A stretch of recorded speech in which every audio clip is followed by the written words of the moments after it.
Alhamdulillah wassalatu wassalamu ala rasulih wa ala alihi wa ashabihi wa man tabi'ahum bi ihsanin ila yaumiddin. Amma ba'd. Kaum muslimin wal muslimat rahimani wa rahimakumullah. Alhamdulillah, kita bersyukur kepada Allah di pekan yang kedua ini kita kembali dapat melanjutkan kajian kita membahas kitab Al-Fiqhul Muyassar fi Dhaw'il Kitab was Sunnah. Terakhir kita membahas masih seputar fikih salat. 6 pada bab salatul tatawwu', salat sunnah. Insyaallah di kesempatan kali ini kita akan membahas tentang fikih puasa. 6 dikarenakan tidak lama lagi, mungkin sebulan lebih lagi, kita akan bertemu dengan bulan Ramadan. Dan di antara bimbingan dari para ulama, hendaknya seseorang mempelajari ilmu, mempelajari bab-bab fikih berkaitan dengan ibadah-ibadah musimiyah. Ibadah-ibadah musiman yang berjalan di dalam kehidupan mereka. Nah, seperti ibadah puasa yang hanya didapati setahun sekali di bulan Ramadan saja. Maka sebelum datang Ramadan kita pelajari fikih Ramadan. 6. Atau ibadah haji yang hanya dilakukan di bulan Dzulhijjah. Maka sebelum berangkat haji maka kita mempelajari fikih haji. Atau ibadah kurban 6 yang ada di bulan tersebut juga, bulan Dzulhijjah. Maka sebelum sampai bulan tersebut kita pelajari tentang fikih kurban, fikih menyembelih. Begitu juga ya pada ibadah puasa ini yang kita akan jumpai beberapa hari lagi. 6. Baik, kita akan bahas fikih puasa atau kitab siyam. Di sini kita akan sebutkan secara ringkas. Kita akan bacakan dari bab yang pertama, yaitu bab fi muqaddimatis siyam. Pendahulu-pendahulu di dalam perkara puasa. Bab muqaddimahnya. 6. Pada bab ini terdapat beberapa bagian. Yang pertama tentang pengertian puasa. Kemudian juga tentang penjelasan rukun-rukun puasa apa saja. Kemudian hukum puasa Ramadan, macam-macam puasa. Kemudian keutamaan puasa Ramadan itu apa? Syarat-syarat wajib puasa Ramadan. Kemudian yang keenam, penetapan masuknya bulan Ramadan dan berakhirnya bulan Ramadan itu dengan apa penetapannya. Ini akan kita bahas. Nah, bismillahirrahmanirrahim fi muqaddimatis siyam. Bagian yang pertama, ta'rifus siyam wa bayan arkanihi. Pengertian siyam, pengertian puasa. Apa definisi puasa? Puasa secara bahasa al-imsak 'ani syai', menahan diri dari sesuatu. Ini namanya puasa, menahan diri dari sesuatu, al-imsak. Dan kita sering dengar kata-kata imsak. Ya, apa itu imsak? Imsak itu berarti sudah masuk waktu untuk kita puasa, menahan diri. Sudah nggak boleh makan, minum. Ya. Nah, dan kapan waktu imsak? Akan dijelaskan di pengertian secara istilah.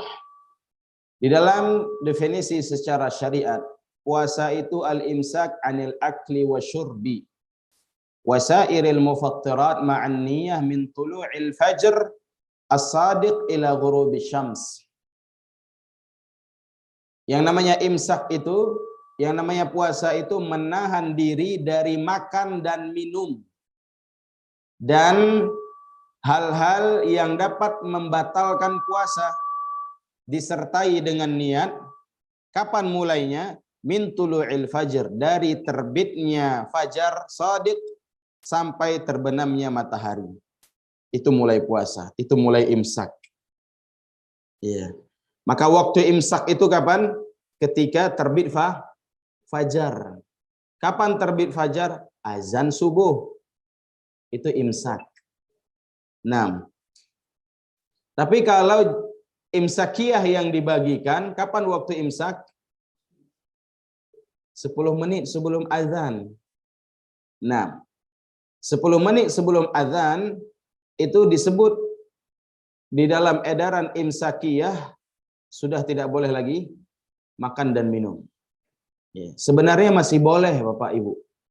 Ya, sebenarnya masih boleh, bahkan dia waktu sahur terbaik itu. Nah, karena kapan mulai puasa, mulai menahan itu min tulu'il fajr, dari terbitnya fajar, di saat tepat waktu di mana muadzin mengumandangkan azan. Di situ mulai imsak. Di situ dia mulai menahan diri. Ya. Namun boleh seseorang mengatakan imsak yang beredar itu untuk sebagai jaga-jaga. Ya.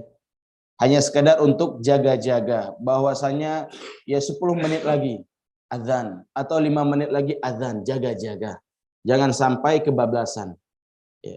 Tapi kalau untuk dikatakan di situ waktu mulai puasa dan diharamkan makan dan minum di saat itu, maka ini tidak tepat. Nah, karena imsak itu waktunya ya ketika terbit fajar, waktu subuh. Taib, ini berkaitan dengan pengertian puasa. Menahan makan dan minum dan hal-hal yang dapat membatalkan puasa. Tentunya puasa kita tidak hanya batal dengan makan minum. Ada hal-hal yang lain yang membatalkan puasa. Ya. Di antaranya adalah berhubungan. Nah, ini termasuk yang membatalkan puasa. Taib. Arkanuhu, tentang rukun-rukun puasa. Dari pengertian puasa tadi kita bisa mengambil kesimpulan bahwa rukun puasa itu hanya ada 2. Yang pertama, al-imsak 'anil mufattirat min tulu'il fajr ila ghurubi syams. Menahan diri dari hal-hal yang dapat membatalkan puasa dari terbitnya fajar sampai terbenamnya matahari. 6. Dalilnya Allah berfirman dalam surah Al-Baqarah, "Fal'ana bashiruhun wabtaghu ma kataballahu lakum wa kulu washrabu hatta yatabayyana lakumul khaytul abyadu minal khaytil aswadi minal fajr thumma atimmus siyama ilal lail." Kata Allah, nah sekarang silahkan engkau mendatangi istri-istrimu. Wabtaghu ma kataballahu lakum, dan carilah apa yang telah dicatat oleh Allah Subhanahu wa taala terhadap kalian. Wa kulu washrabu, silahkan makan dan minum sekarang ini, hatta yatabayyana lakumul khayt al-abyad minal khaytil aswad minal fajr, sehingga jelas bagi kalian benang putih dari benang hitam. Ya, dari waktu fajar. Kemudian sempurnakan puasamu sampai malam, yaitu sampai maghrib. Ya.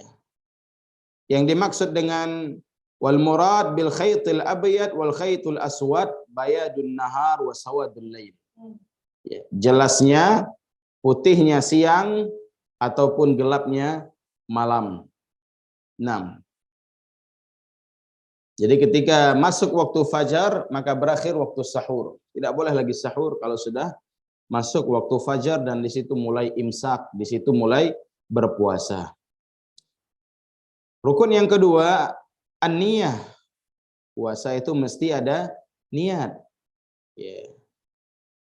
Bagaimana niatnya? Bi an yaqsuda shaim bihadzal imsak anil mufattirat ibadatullah azza wa jalla. Niatnya di mana orang yang berpuasa dia menahan dirinya dari hal-hal yang dapat membatalkan puasa dalam rangka ibadah kepada Allah Subhanahu wa taala. Ya. Dan kita sudah lewat pembahasan niat mahalluhal qalb. Yang mana niat itu tempatnya di dalam hati. Sehingga dia niatkan semua ibadah yang dia lakukan karena Allah Subhanahu wa taala. Fa bin niyah tatamayyazul a'mal al-maqsudah lil ibadah an ghairiha min al-a'mal. Di antara fungsi niat itu fungsinya untuk membedakan suatu amalan dengan amalan-amalan yang lain yang sedang dia kerjakan. Dengan niat, ya, niat itu sebagai pembeda antara satu ibadat dengan ibadat yang lain. 6. Di antaranya puasa itu banyak. Ada puasa sunnah, ada puasa wajib. Dan puasa sunnah ada sekian jenis puasa sunnah. Maka dia niatkan ini puasa wajib. Nah, puasa Ramadan. Ya. Atau dia sedang puasa Senin Kamis. Atau dia puasa Ayyamul Bid. 6. Jadi niat itu untuk membedakan antara satu amalan dengan amalan yang lain atau untuk memisah antara amalan yang wajib dengan amalan yang sunnah. Dan juga sebagai pemisah mana ibadah, mana adat. Mana ibadah, mana kebiasaan. Ya. Yang dengan niat itu akan diberikan pahala. Innamal a'malu binniyat wa innamal likulli imri'in ma nawa. Ya. Sesungguhnya amalan itu perlu niat. 6. Dan setiap orang akan diberikan balasan sesuai dengan niatnya. Taib. Bagian yang kedua, hukum puasa Ramadan.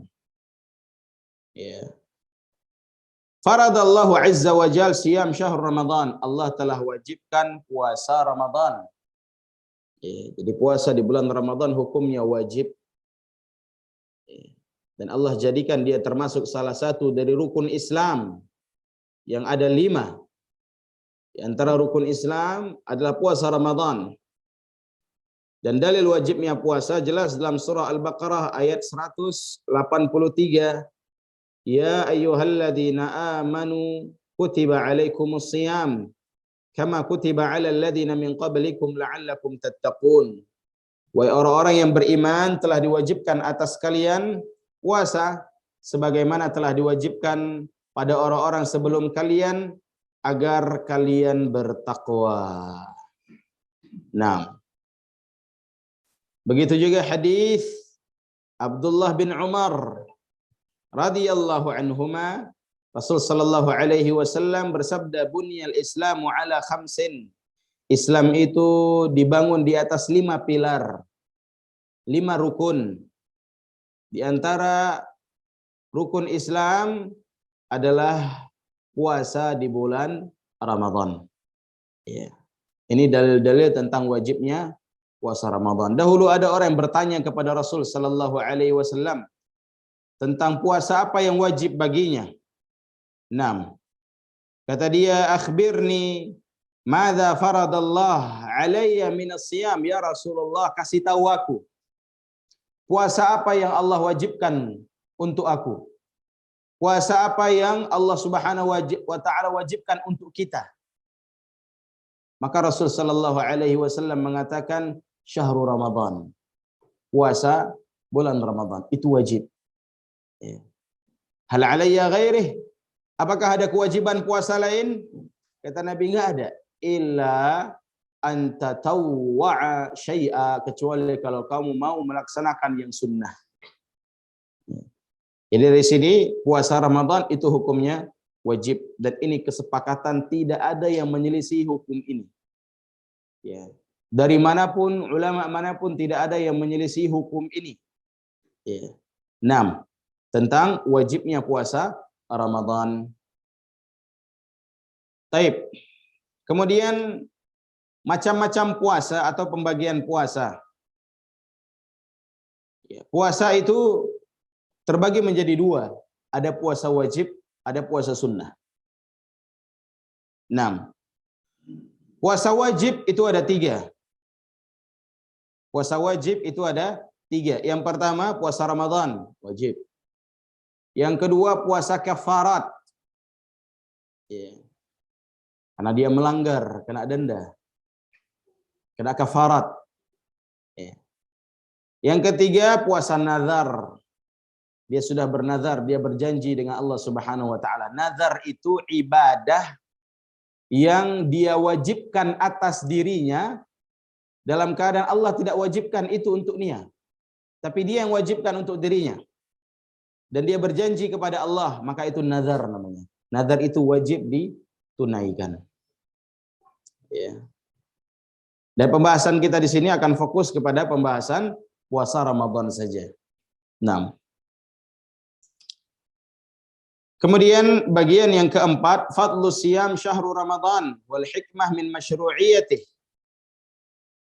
Bagian yang keempat, keutamaan puasa Ramadan dan kenapa sih Allah Subhanahu wa taala suruh kita puasa di bulan Ramadan 1 bulan penuh? Ya. Apa hikmahnya? Apa tujuannya? 6. Dan apa sih keutamaan puasa Ramadan itu?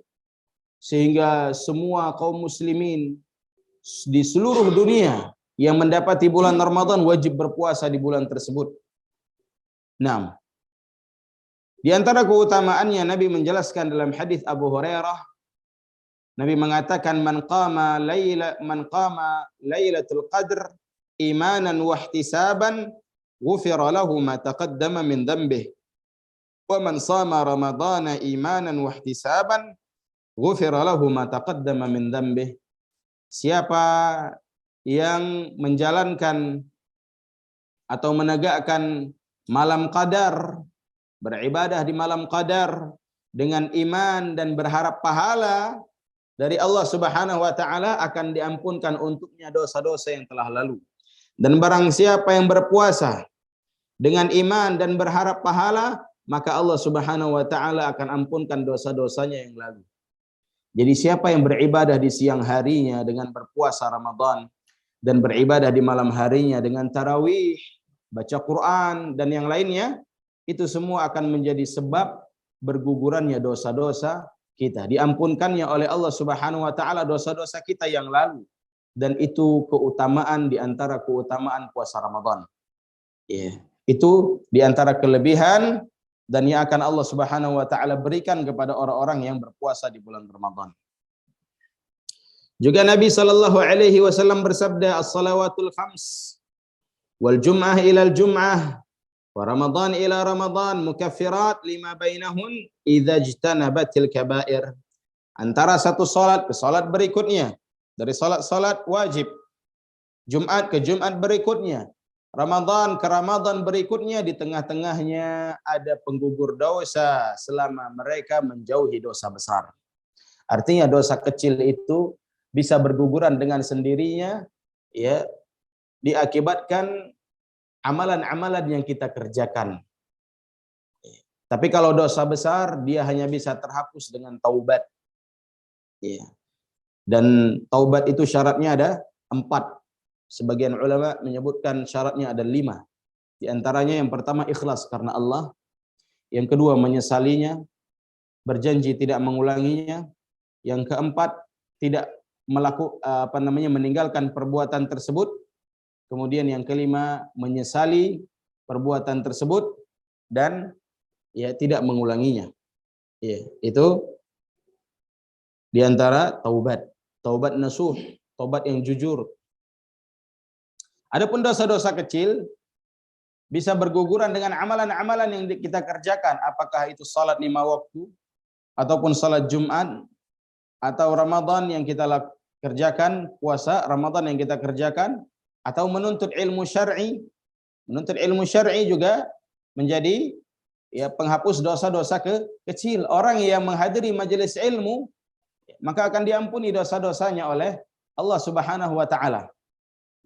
Sebagaimana perkataan Umar bin Khattab, ada orang yang keluar dari rumahnya membawa dosa sebesar gunung Tihamah.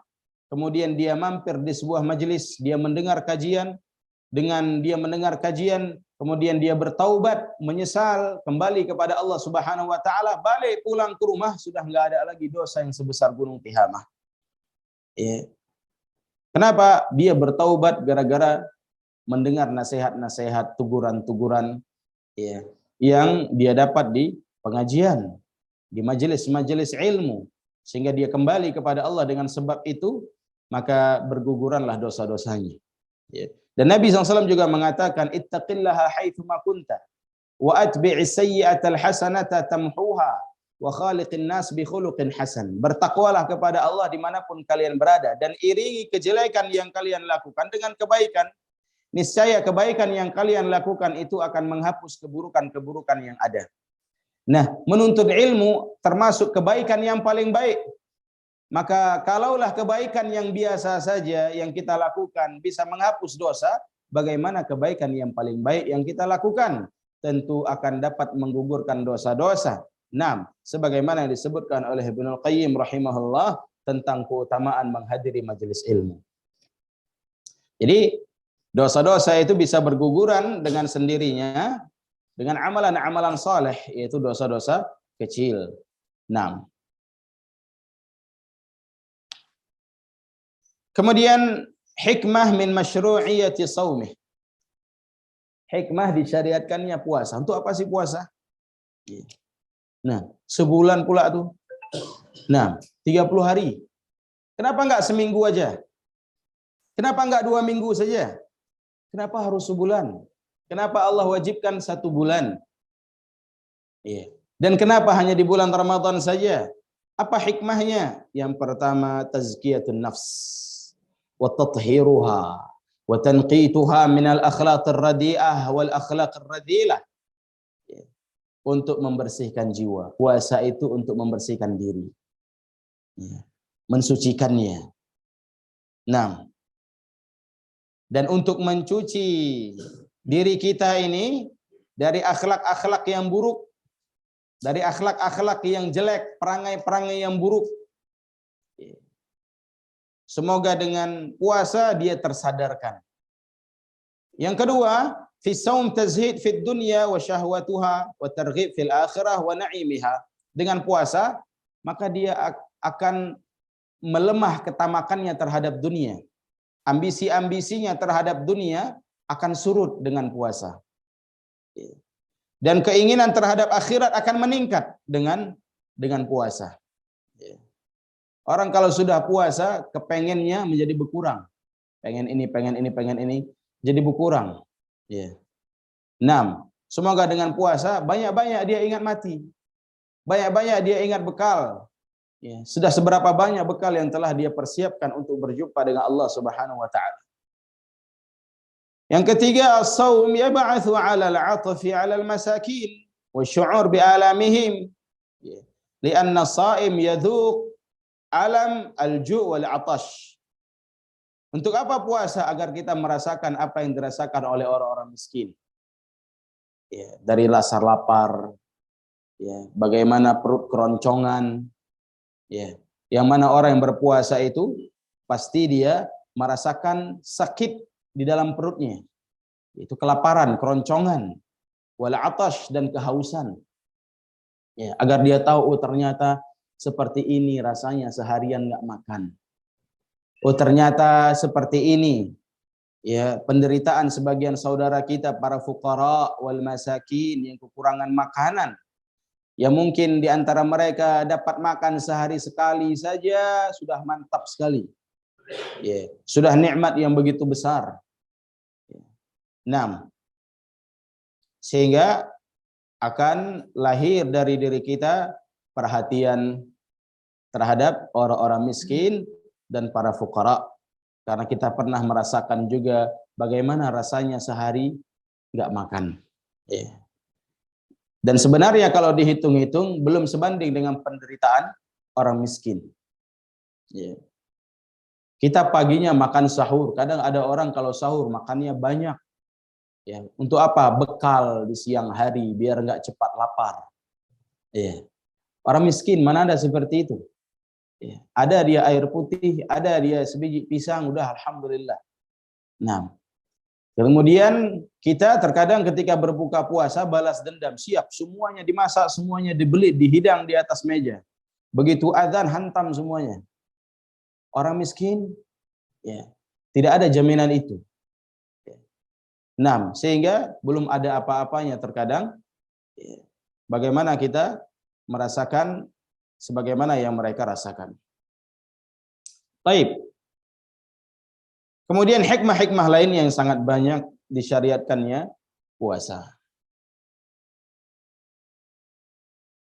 Masalah yang kelima, syurut wujub siyam Ramadan.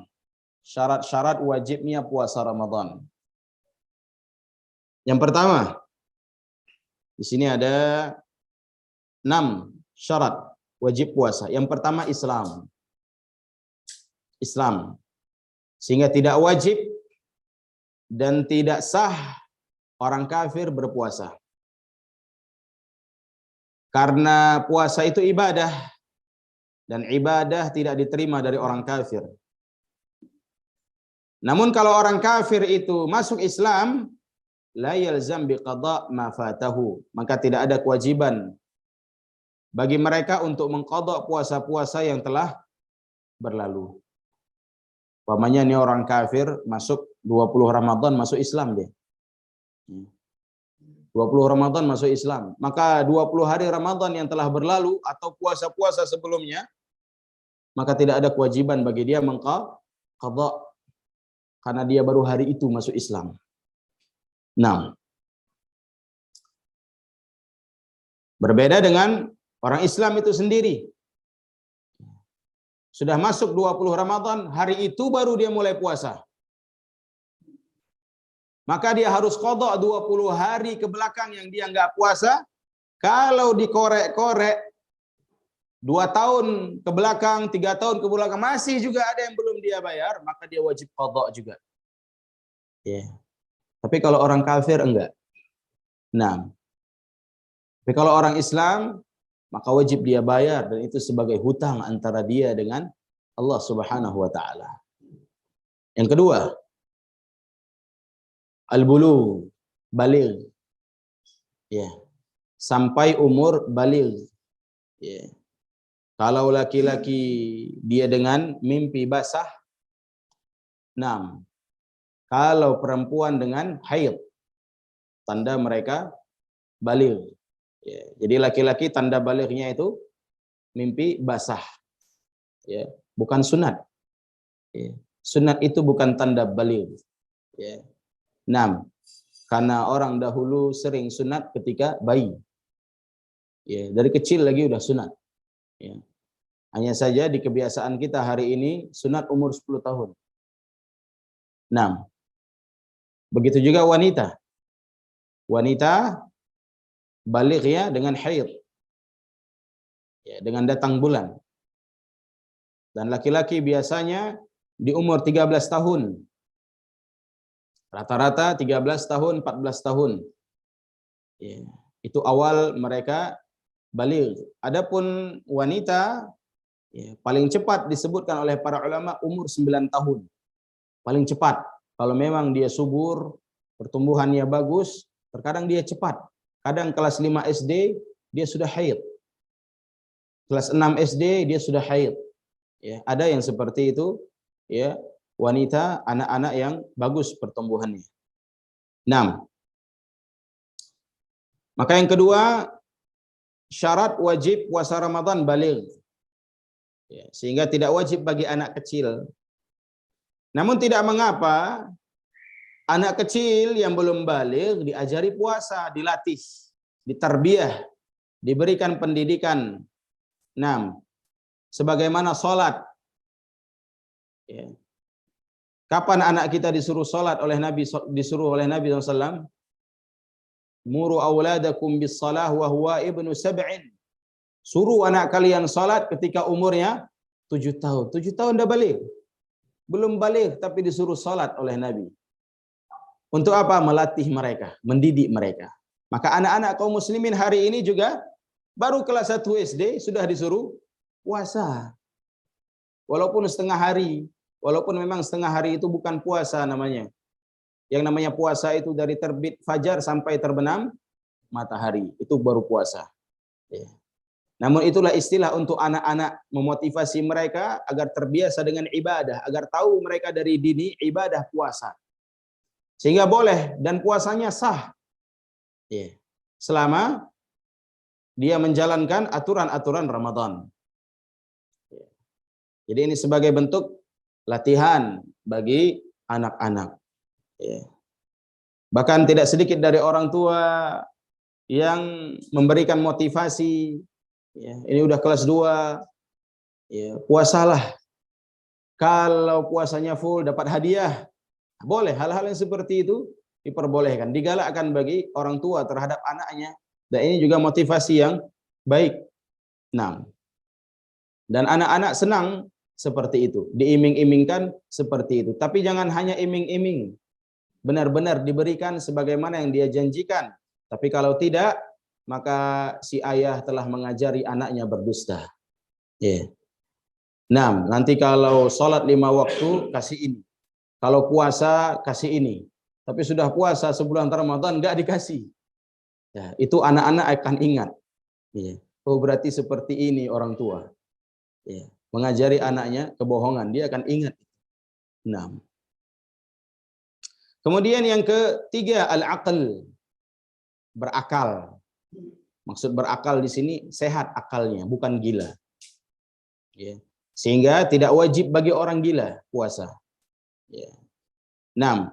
Karena Nabi mengatakan rufi'al qalam an thalathah. Pena itu diangkat dari 3 golongan. Di antaranya adalah al-majnun hatta yafiq, dari orang gila sampai dia waras kembali, sampai dia sadar. Ya. Sehingga kalau orang gila, ya, dia sadar, sembuh gilanya di Ramadan ke-25, maka dia wajib berpuasa di sisa-sisa Ramadan yang ada. Dan tidak wajib untuk dia mengqadha, ya, dari hal-hal yang tertinggal karena dia gila. Taib. Yang keempat, as-sihhah. Sehat. Sehingga tidak wajib bagi orang sakit.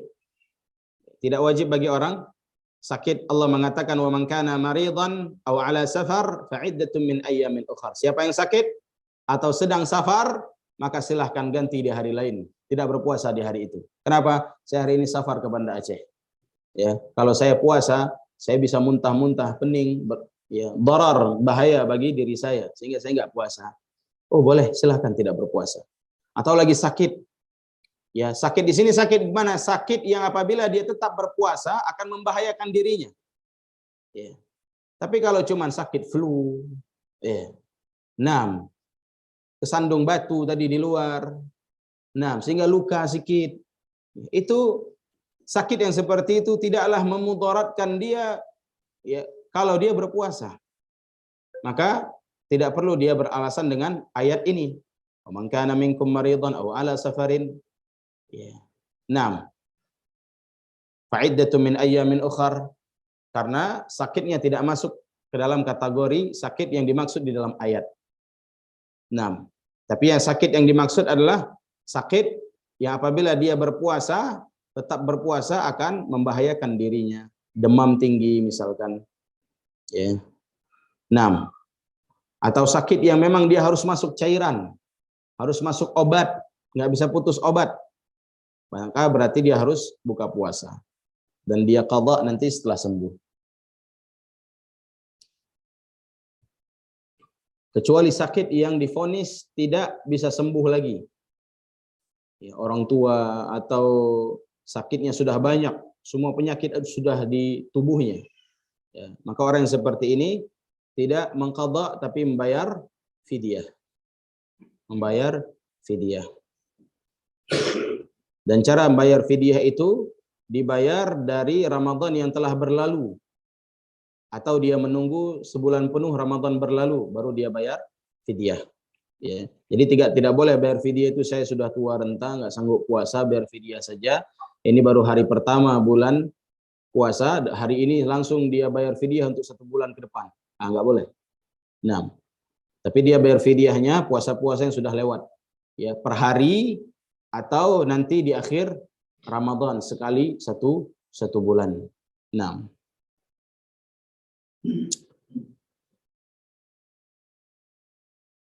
Baik, yang terakhir yang keenam, yang kelima, al-iqamah. Al-iqamah. Iqamah maksudnya dia mukim. Tidak lagi safar. Karena kalau safar sama seperti sakit. Sulit untuk berpuasa safar dalam perjalanan.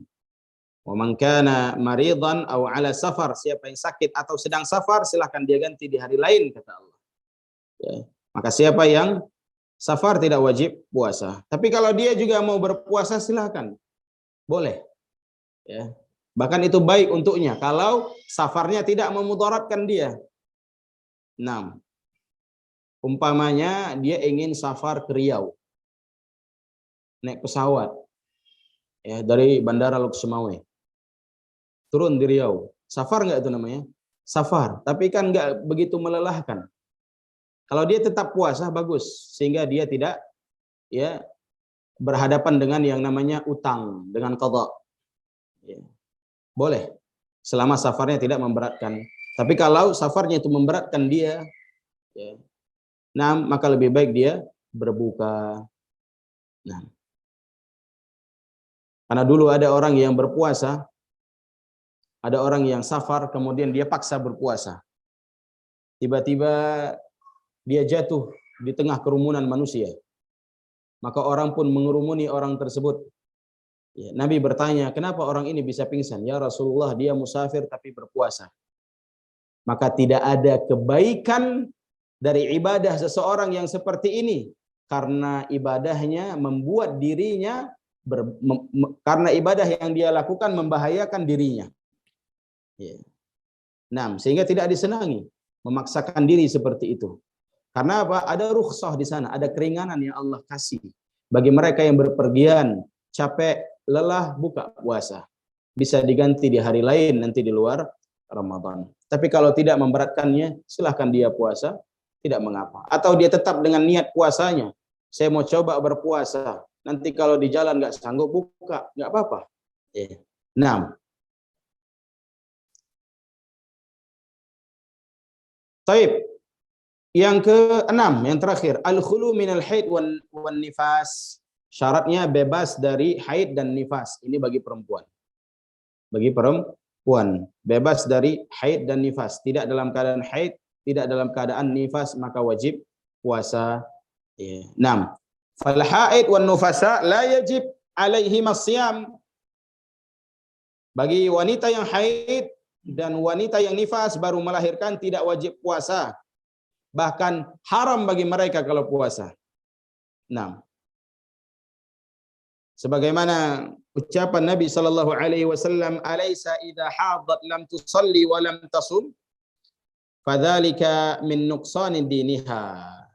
Bukankah wanita itu apabila mereka haid tidak salat dan tidak puasa, ya, maka itulah tanda kurangnya agama mereka. Ya, kurangnya agama wanita karena banyak liburnya dari ibadah-ibadah wajib, salat maupun puasa. Wa yajibul qadha alaihima, dan wajib wanita yang haid atau nifas mengqadha puasanya. Liqauli Aisyah radhiyallahu anha, sebagaimana ucapan Aisyah, kana yusibna dzalik, dulu kami juga pernah haid, kata Aisyah. Fa nu'mar biqadha'is shaum wa la nu'mar biqadha'is shalah. Sehingga kami disuruh oleh Nabi sallallahu alaihi wasallam untuk mengqadha puasa dan Nabi tidak pernah menyuruh kami mengqadha salat. 6. Ini diriwayatkan oleh Al-Imam Muslim di dalam sahihnya. Ya.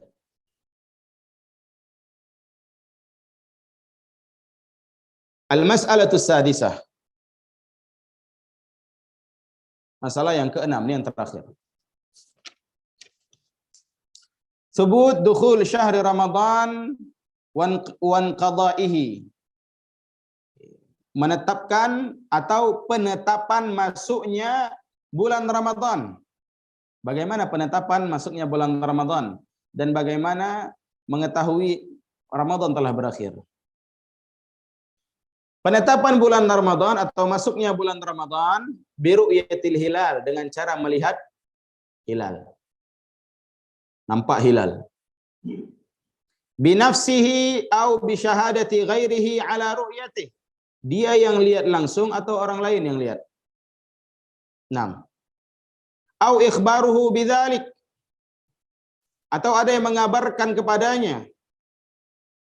Fa idza syahida muslim adl bi ru'yah hilal Ramadan thabata bi hadhihi syahadah.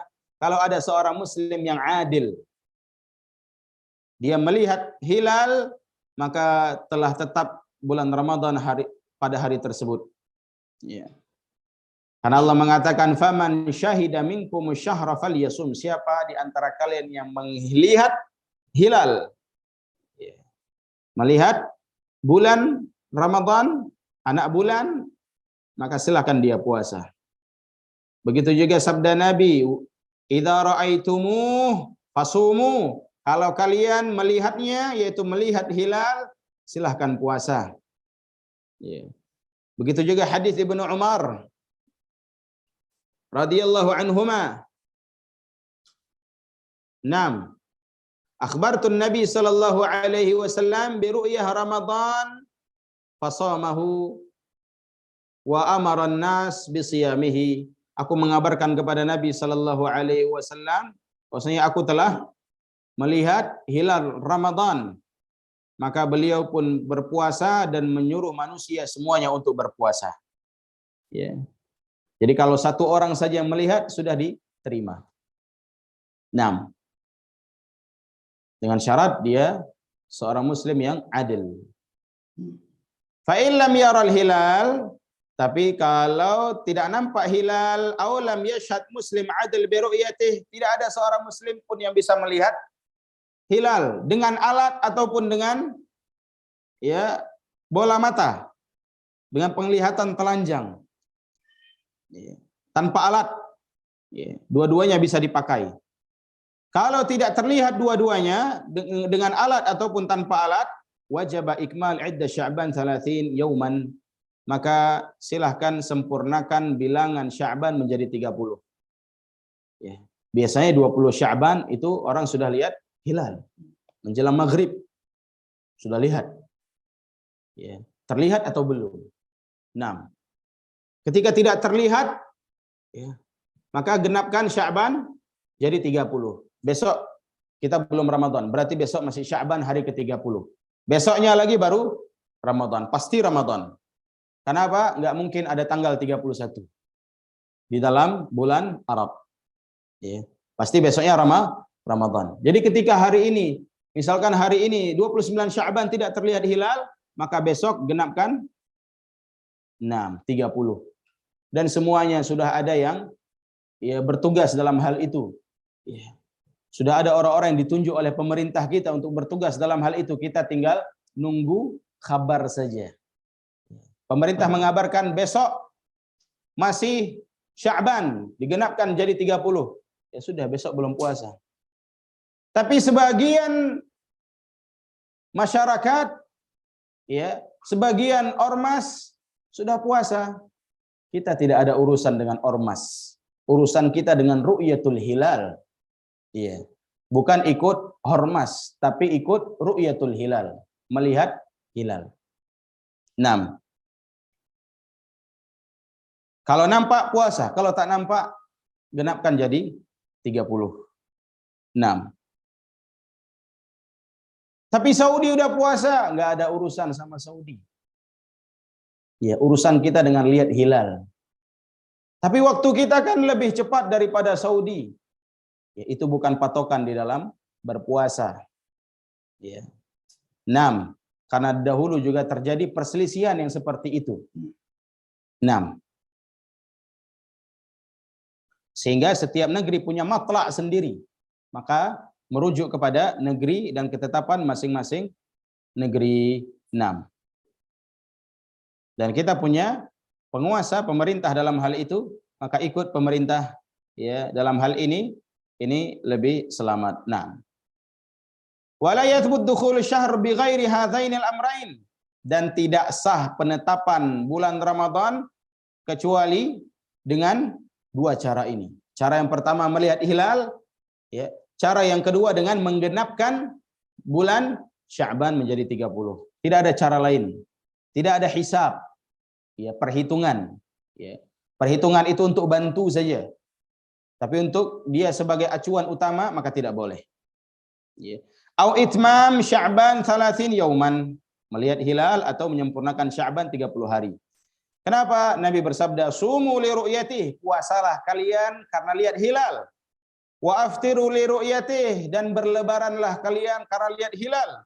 Fa in ghubbiya alaikum, kalau kalian tak nampak hilal, fa akmilu iddata Sya'ban 30, genapkan Sya'ban menjadi 30 hari. Jelas ya, sabda Nabi SAW jelas. Ya. Kalian puasa, tengok hilal. Hari raya, tengok hilal.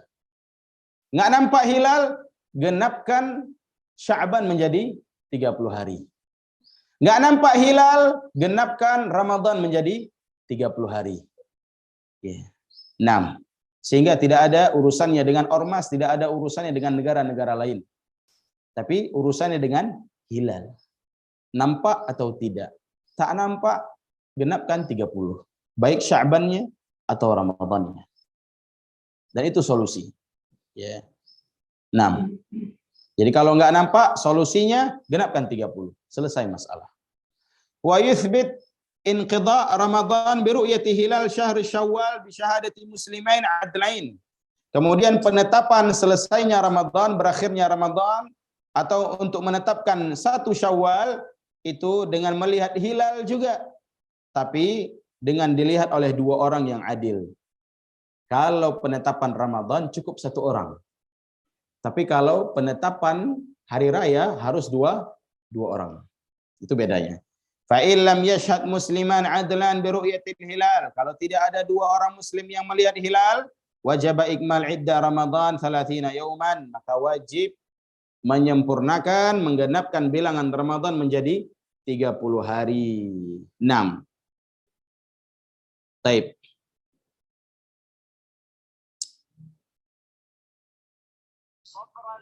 Cukup? Atau kita habiskan? Lanjut, sekali lagi ya. Masalah yang terakhir, masalah yang ke-7. Waktu niyah fi shaum wa hukmuha. Waktu niat puasa dan hukumnya.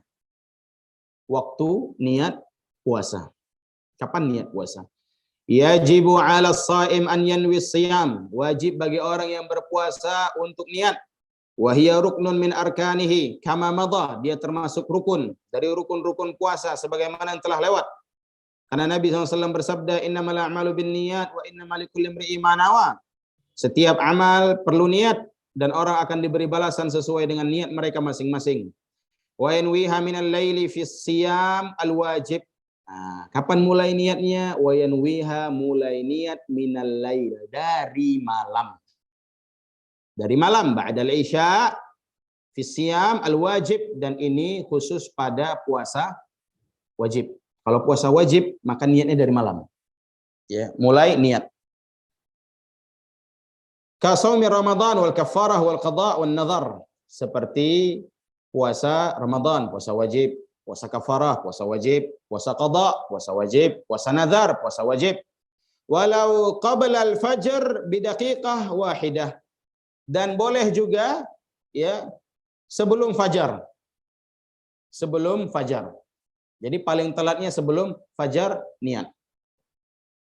Ya. Begitu bangun sudah azan subuh. Sahur pun enggak sempat. Ya sudahlah, niat puasa. Boleh puasa seperti itu? Boleh. Ya. Nah, karena sahur itu sunnah, bukan syarat sahnya puasa. Ya. Nah, taib. Nabi SAW bersabda, "Man lam yabitu siyam qabla al-fajr fala siyama lahu."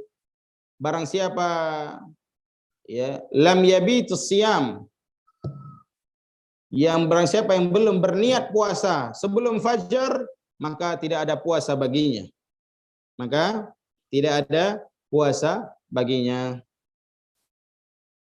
Faman nawa sauman fin nahar walam yut'am syai'an lam yujzi'hu.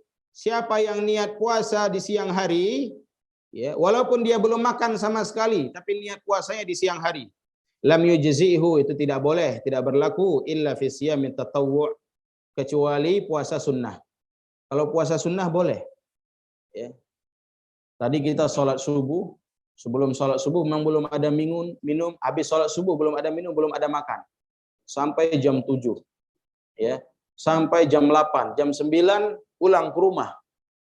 Ada makanan enggak? Rupanya enggak ada makanan. Ya. Ya sudahlah, puasa saja. Boleh. Boleh. Kapan dia niat puasa? Ya saat itu. Udah pagi, udah siang dia baru niat puasa, boleh. Tapi kalau Ramadan enggak boleh. Nah, kalau Ramadan enggak boleh. Karena hadisnya hadis Aisyah. Nabi SAW, Aisyah mengatakan, dakhala alayya Nabi. Nabi pernah masuk ke rumahku suatu hari. Nabi tanya sama Aisyah, hal indakum min syai'? Hai Aisyah, ada makanan? Ya. Ada makanan apa hari ini? Ada sarapan apa hari ini? Nabi datang ke Aisyah berarti tujuannya mau sarapan, mau makan. Ya. Ada makanan Aisyah? Kata Aisyah, la, enggak ada ya Rasulullah. Ketika mendengar jawaban seperti itu, kata Nabi SAW, fa inni idzan shaim. Kalau begitu aku puasa ajalah. Kalau begitu aku puasa ajalah. Padahal tadi nggak ada niat puasa, niatnya bahkan mau sarapan. Kapan niat puasanya? Sudah naik matahari, udah tinggi, udah panas genteng. Nah, amma siyamul wajib, tapi kalau puasa wajib, fala yan'aqid biniyati minan nahar, maka tidak sah kalau niatnya dari siang. Wala budda fihi min niyatil lail. Ya, mesti niatnya dari malam. Nah, yang terakhir, wa takfi niyatu wahidah fi bidayati Ramadan li jami'i syahr. Di sini disebutkan, dan cukup sekali niat di awal Ramadan untuk 1 bulan. Boleh. Wa yustahab tajdiduha fi kulli yaum, tapi disunnahkan, digalakkan, lebih bagus diperbarui setiap harinya. Ya. Yeah. Tapi kalau sekali saja di awal Ramadan di hari pertama, karena besoknya pasti dia akan sahur. Ketika dia sahur, untuk apa dia sahur? Untuk puasa. Besok dia sahur, untuk apa dia sahur? Untuk puasa. Ya. Sudah otomatis niatnya, memang dia sahur untuk puasa. Ya. Tapi kalau dia tajdid, memperbarui niatnya di setiap hari, di setiap malam, maka itu yustahab, disunnahkan. Nah, ini berkaitan dengan niat. Ya. Jadi kalau puasa sunnah boleh dari siang hari, tapi kalau puasa wajib tidak boleh, sebagaimana Nabi Shallallahu Alaihi Wasallam. Ya. Dan di sini kita bisa melihat bagaimana akhlak Nabi. Ketika istrinya tidak menyediakan sarapan, ya mungkin memang nggak ada yang bisa dipersiapkan, tidak ada yang bisa dimasak. Nabi tidak marah. Ya. Nabi tidak memarahi istrinya yang tidak menyediakan sarapan. Simple saja bagi Nabi SAW. Kalau begitu aku puasa. Ya. Nah, kalau begitu aku puasa. Ya, ini adab, kemudian akhlak yang luar biasa dari Nabi kita Muhammad Sallallahu Alaihi Wasallam. Nggak perlu lempar piring, nggak perlu ketok meja, ya nggak perlu marah, ya sudah puasa sajalah. Nah, sabar dan dapat pahala. Nah, maka siapa yang dia seperti ini, maka ada sunnah Nabi yang dia ikuti. Ya. Nah, mungkin dia pulang subuh agak telat, ya, ada kajian di masjid, pulang-pulang sudah jam 8, tanya sama istri, mana sarapan, mana lontong, mana nasi gurih, nggak ada apa-apa bang. Ya sudahlah, kalau gitu saya puasa.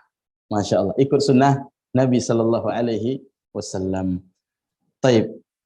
Ini sebagai muqaddimat dalam permasalahan puasa. Insyaallah di pertemuan akan datang kita akan bahas ya masalah ya uzur-uzur yang memperbolehkan seseorang untuk tidak berpuasa. Ya. Ada beberapa halangan, ada beberapa uzur yang uzur itu siapa yang mengalaminya boleh dia untuk tidak berpuasa. Kemudian juga perkara-perkara ya sunnah-sunnah puasa, kemudian makruh-makruh di dalam puasa apa saja. Kemudian berkaitan tentang qada puasa. Nah, bagaimana mengqada dan seterusnya. La ilaha illallah.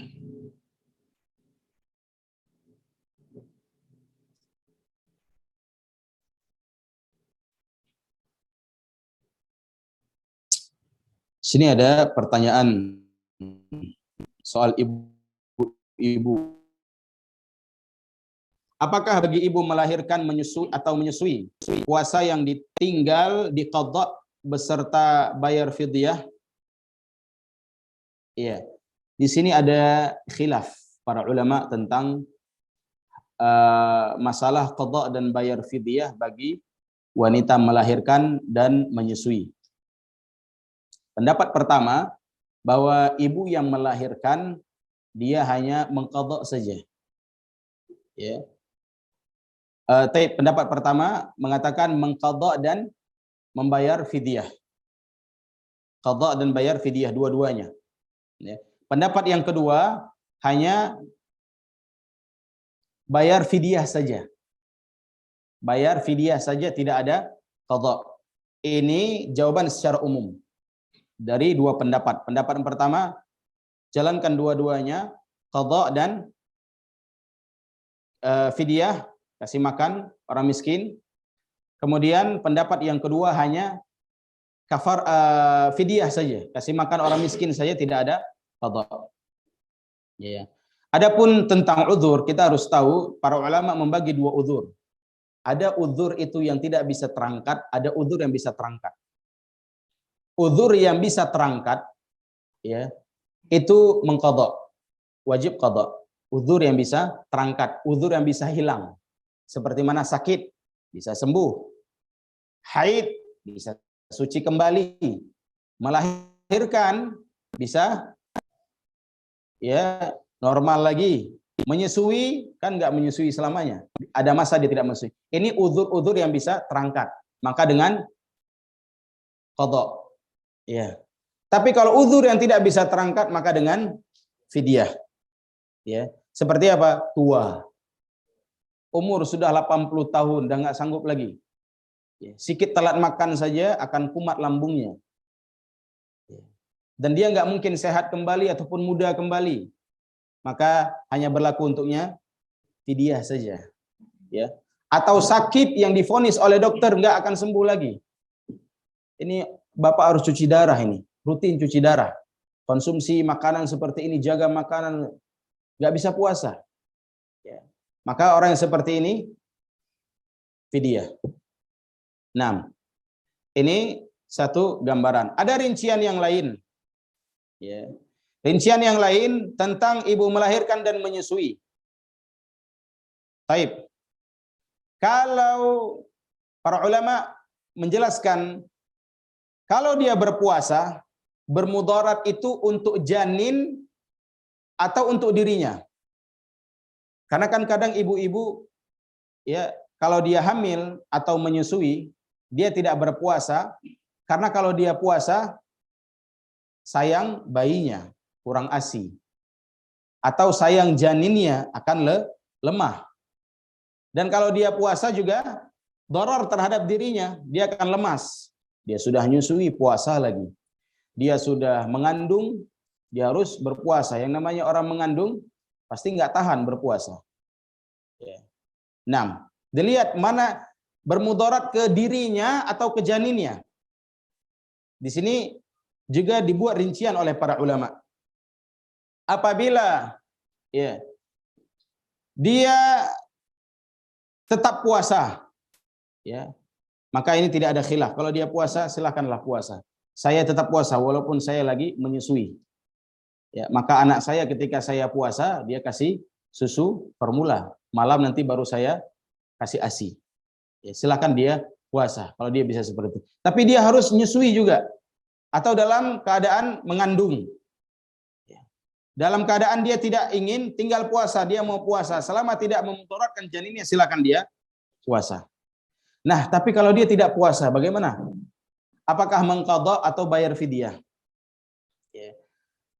Maka ada dalil dari sahabat Anas, begitu juga Ibnu Abbas, mereka mengeluarkan fatwa bahwasanya orang yang menyusui dan melahirkan cukup bayar fidyah saja.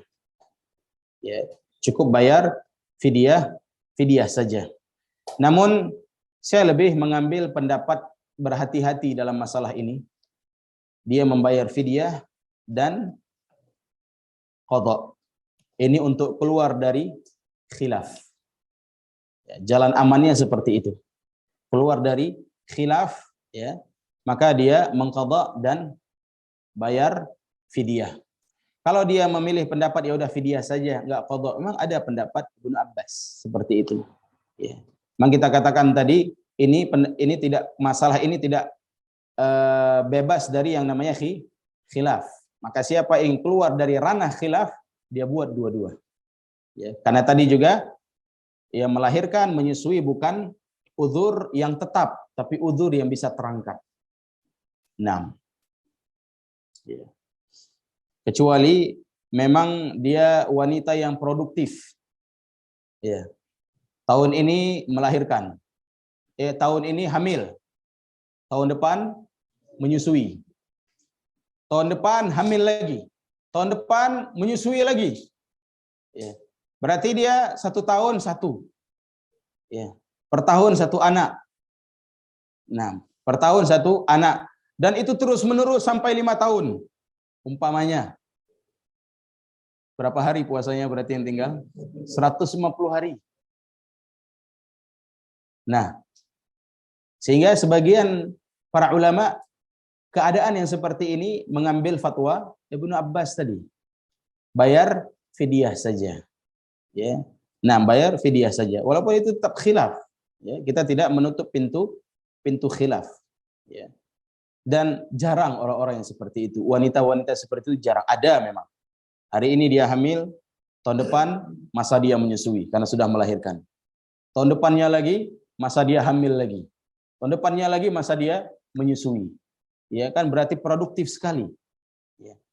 Sehingga hal yang seperti itu, ya, kalau dia memilih pendapat mengambil bayar fidyah saja, ya, semoga Allah Subhanahu wa taala memberi taufik kepada kita semuanya.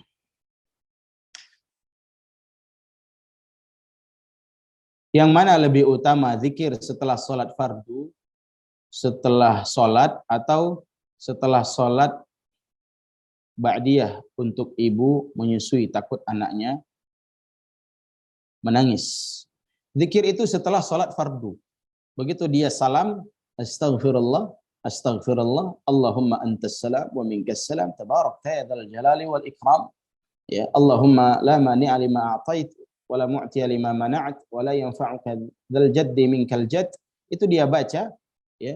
Kalau dia tidak sempat membaca zikir itu dalam keadaan duduk, maka dia boleh membaca zikir itu dalam keadaan menggendong anaknya yang sudah nangis.